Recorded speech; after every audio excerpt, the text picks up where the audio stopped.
தாய்க்கு தலைப்பிள்ளை நீ இருந்து கிடந்தால் உனக்கு கொல்லி வைக்கவோ குணவடைக்கவாவது என்னை விட்டு என்று வருகின்றாய் என் மகனே.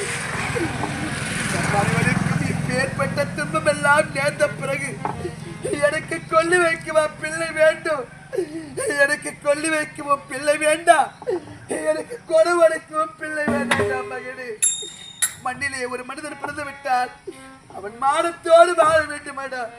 அவன் மானம் பறி போய்விட்ட பிறகு இந்த மண்ணிலே அவன் இருந்து என்னடா ஒரு பலனை அடைப்புகின்றான் மகனே.